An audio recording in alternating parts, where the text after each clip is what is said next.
정부가 금융개혁을 앞세워 추진 중인 금융권 성과주의 도입 논의가 시작부터 진통을 겪고 있습니다.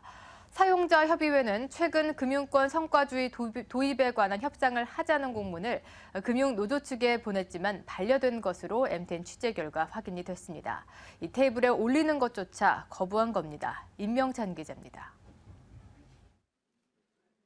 시중은행을 비롯한 금융권 CEO들로 구성된 금융산업 사용자협의회는 최근 전국 금융산업 노동조합에 금융권 성과주의 도입 논의를 위한 TF 구성과 관련한 공문 한 통을 보냅니다.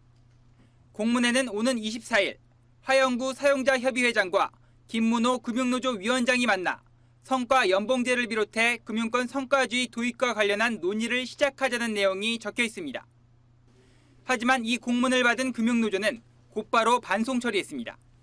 금융노조는 초임 삭감, 공공금융기관보다 강한 수준의 성과주의 도입과 같이 이미 구체적인 가이드라인이 정해진 상황에서 논의 자체를 할 수 없다는 입장입니다.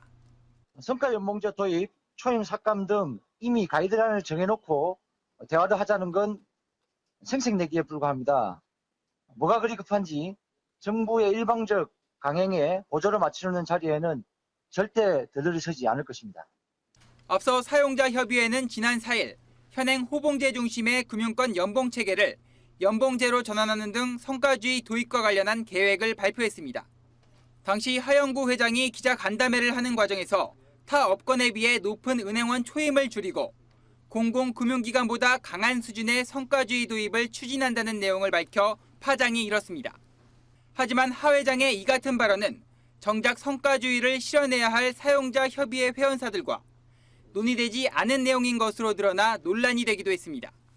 사용자협의회 관계자는 당시 회의에서는 초임 삭감과 같은 구체적인 내용은 논의되지 않았다며 협회장인 하 회장이 정부와 교감을 한 결과 나온 발언으로 보인다고 말했습니다.